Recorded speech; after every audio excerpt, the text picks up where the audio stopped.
Everyone, ഇന്നത്തെ വീഡിയോയിൽ reading part സിയുടെ കുറച്ച് ടിപ്സാണ് നമ്മൾ നോക്കുന്നത്.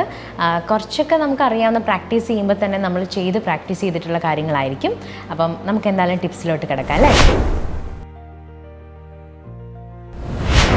അതായത് നമുക്ക് റീഡിങ്ങിൻ്റെ പാർട്ട് സിയിൽ 2 ടെക്സ്റ്റാണുള്ളത്, C1, C2. അപ്പോൾ ഇതിൽ ആദ്യം നമ്മൾ ഏത് ചെയ്യണം? ഏറ്റവും സിമ്പിളായിട്ടുള്ള ടെക്സ്റ്റ് ഏതാണോ അതാണ് ഫസ്റ്റ് ചെയ്യേണ്ടത്. ആദ്യം നമ്മളത് നോക്കുക. കാരണം നമുക്ക് അത്രയും ടൈം, ആ ബുദ്ധിമുട്ടുള്ള ടെക്സ്റ്റ് ചെയ്യാൻ കുറച്ചുകൂടെ ടൈം കിട്ടും. ആദ്യമേ പാടുള്ള ടെക്സ്റ്റ് ചെയ്താൽ നമ്മുടെ ടൈം വെറുതെ പോവായിരിക്കും അല്ലേ. അപ്പോൾ സെക്കൻഡ് ടെക്സ്റ്റ് കുറച്ച് എളുപ്പമായിരിക്കും. നമ്മളപ്പം ആദ്യമേ ഇത്രയും ടൈം കളഞ്ഞുകൊണ്ട് അത് നമുക്ക് കറക്റ്റായിട്ട് ചെയ്യാനുള്ള ടൈം കിട്ടിയെന്ന് വരത്തില്ല. സോ ആദ്യം എളുപ്പമുള്ളത് നമുക്ക് ചെയ്യാം. ഇൻ കേസ് രണ്ടും പാടാണെങ്കിൽ പിന്നെ ഒന്നും നോക്കണ്ട, ഇഷ്ടമുള്ളത് തന്നെ നമുക്ക് ചെയ്യാം കേട്ടോ. അടുത്തതെന്ന് വെച്ചാൽ നമ്മൾ ഈ പാരഗ്രാഫിന് നമ്പർ കൊടുക്കണം. എന്തിനാണ് ഈ നമ്പർ കൊടുക്കുന്നതെന്നറിയോ? ചിലപ്പോൾ നമ്മളോട് പറയാറുണ്ട് പാരഗ്രാഫ് 2 ഇതാണ് എന്താണ് പറയുന്നത്, പാരഗ്രാഫ് 5 എന്താണ് പറയുന്നത്, 7 എന്താണ് പറയുന്നത്. അപ്പം നമ്മൾ പാരഗ്രാഫ് നമ്പർ കൊടുത്തില്ലെങ്കിൽ നമ്മളിരുന്ന് കൗണ്ട് ചെയ്യണം. 1, 2, 3 എന്ന് പറഞ്ഞ് കൗണ്ട് ചെയ്യണം. അപ്പോൾ എപ്പോഴും പോയി കൗണ്ട് ചെയ്താൽ നമ്മൾ അത്രയും ടൈം വേസ്റ്റ് ആവുമല്ലേ. സോ അത് അവോയ്ഡ് ചെയ്യാൻ വേണ്ടിയിട്ട് നമ്മൾ നമ്പർ കൊടുക്കാം. അപ്പോൾ അതിന് വരെ നമുക്ക് ഒത്തിരി സമയമൊന്നും പോകത്തില്ല, ജസ്റ്റ് ഒന്ന് പെട്ടെന്ന് ഇടാവുന്നതല്ലേ ഇവിടെ. അടുത്തെന്ന് വെച്ചാൽ ഇപ്പം നമ്മളോട് ഫസ്റ്റ് ക്വസ്റ്റ്യൻ എന്ന് പറയുന്നത് പാരഗ്രാഫ് 2 ഓതർ എന്താണ് പറയുന്നതെന്നായിരിക്കും നമുക്ക് ക്വസ്റ്റ്യനിൽ വരുന്നത്. എന്ന് വെച്ച് നമ്മൾ പാരഗ്രാഫ് 1 കളഞ്ഞിട്ട് ഡയറക്റ്റ് പാരഗ്രാഫ് 2 പോയി നോക്കുകയാണോ ചെയ്യേണ്ടത്? അല്ല, നമ്മൾ ഒരു പാരഗ്രാഫും കളയാതെ ഫുള്ളായിട്ട് വായിച്ച് നോക്കുക. എങ്കിലേ നമുക്ക് ആ ഫുൾ എൻറ്റയർ ആയിട്ട് എന്താണ് ഉദ്ദേശിക്കുന്നതെന്നും നമ്മുടെ ആൻസർ കറക്റ്റായിട്ടുള്ള ആൻസറിലേക്ക് നമുക്ക് എത്താൻ പറ്റും. അതുപോലെ തന്നെ നമ്മുടെ റീഡിങ് ഹാബിറ്റ് ഡെവലപ്പ് ചെയ്യാനും അത് ഹെൽപ്ഫുൾ ആയിരിക്കും. സോ ഒരു പാരഗ്രാഫ് മിസ് ചെയ്യാതെ തന്നെ നമ്മൾ ഫുള്ളായിട്ട് വായിച്ച് നോക്കാം. അടുത്തത് എങ്ങനെയാണ് ആൻസർ ചെയ്യേണ്ടത്.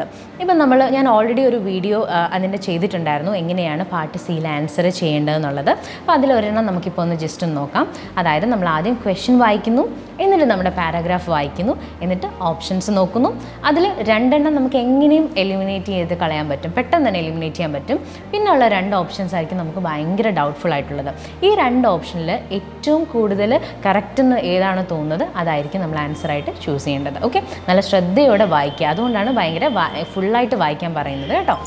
അടുത്തെന്ന് പറയുന്നത് ചിലപ്പോൾ നമ്മുടെ ക്വസ്റ്റ്യനിൽ കാണും what does this indicate in paragraph 5 അല്ലെങ്കിൽ 5th പാരഗ്രാഫിൽ ദിസ് അല്ലെങ്കിൽ ദാറ്റ് എന്താണ് ഇൻഡിക്കേറ്റ് ചെയ്യുന്നത് എന്നൊരു ക്വസ്റ്റ്യൻ കാണുമായിരിക്കും. മിക്കവാറും ഉള്ള ക്വസ്റ്റ്യൻ പേപ്പറിലുള്ളതാണ്. അപ്പോൾ നമ്മൾ പാരഗ്രാഫ് 5 എന്ന് പറയുമ്പോൾ നമ്മൾ പാരഗ്രാഫ് 5 മുഴുവൻ വായിക്കുക. പിന്നെ ആ ദിസ് അല്ലെങ്കിൽ ദാറ്റ് എന്ന വേർഡിന് ഒരു 2 അല്ലെങ്കിൽ 3 സെൻറ്റൻസ് മുമ്പായിട്ട് ശ്രദ്ധിച്ച് വായിക്കുക. കാരണം അവിടെ തൊട്ടായിരിക്കും നമ്മൾ ഈ ദിസ് അല്ലെങ്കിൽ ദാറ്റ് എന്താണെന്ന് പറയുന്നുണ്ടായിരിക്കുന്നത് കേട്ടോ. അപ്പം ആ 2 അല്ലെങ്കിൽ 3 സെൻറ്റൻസ് മുമ്പായിട്ട് നല്ല ശ്രദ്ധയോടെ വായിക്കാം. പിന്നെയെന്ന് പറഞ്ഞാൽ നമുക്ക് ഓരോ പാരഗ്രാഫിൽ ചിലപ്പോൾ ഒരു വേർഡ് തന്നിട്ടുണ്ടായിരിക്കും, നമുക്ക് അതിൻ്റെ മീനിങ് അറിയത്തില്ലായിരിക്കും. ഫോർ എക്സാമ്പിൾ ഒരു ആംബിഗ്യുവസ് അല്ലെങ്കിൽ എക്സ്പ്ലിസിറ്റ് എന്നൊക്കെ പറയുന്ന വേർഡ് തന്നാൽ പെട്ടെന്ന് നമുക്ക് എല്ലാവർക്കും ഒന്നും അറിയണമെന്നില്ല അല്ലേ. സോ അങ്ങനെ ഒരു പുതിയ വേർഡ് കണ്ടു കഴിഞ്ഞാൽ നമ്മൾ എന്ത് ചെയ്യുക, ഒരു നോട്ട്ബുക്കിൽ നോട്ട് ചെയ്ത് വെക്കാം. നോട്ട് ചെയ്ത് വെച്ചാൽ മാത്രം പോരാ, ഫ്രീ ആയിട്ടൊക്കെ ഇരിക്കുന്ന സമയത്ത് അല്ലെങ്കിൽ ട്രാവൽ ചെയ്യുന്ന സമയത്തൊക്കെ ഒന്ന് ജസ്റ്റ് എടുത്ത് നോക്കുക. അപ്പോൾ എന്ത് ചെയ്യും, ചിലപ്പം നമ്മുടെ ഭാഗ്യം കൊണ്ട് എക്സാമിന് ഈ വേർഡ്സ് ഒക്കെയാണ് വരുന്നതെങ്കിൽ നമുക്ക് പെട്ടെന്ന് ആൻസർ ചെയ്യാൻ പറ്റും അല്ലേ. സോ പുതിയ വേർഡ്സ് കാണുമ്പോൾ നമ്മൾ എന്ത് ചെയ്യുക, അതിൻ്റെ ഒരു നോട്ട് ആക്കി വെക്കുക, മീനിങ് കണ്ടുപിടിക്കുക. അറിയത്തില്ലെങ്കിൽ ടീച്ചേഴ്സിനോടായാലും ഡിസ്കഷൻ ടൈമിൽ അവർ എക്സ്പ്ലെയിൻ ചെയ്യുന്ന സമയത്ത് അവർ പറയുമ്പോൾ അത് നോട്ട് ചെയ്ത് വെക്കുക. അപ്പോൾ ഇതാണ് ഇന്നത്തെ പാർട്ട് സിയുടെ ടിപ്സ് എന്ന് പറയുന്നത്. ഈ വീഡിയോ ഹെൽപ്ഫുൾ ആയിരിക്കും എന്ന് വിചാരിക്കുന്നു. കൂടുതൽ ടിപ്സായിട്ട് വീണ്ടും കാണാം. I am Sharika from Tiju's academy.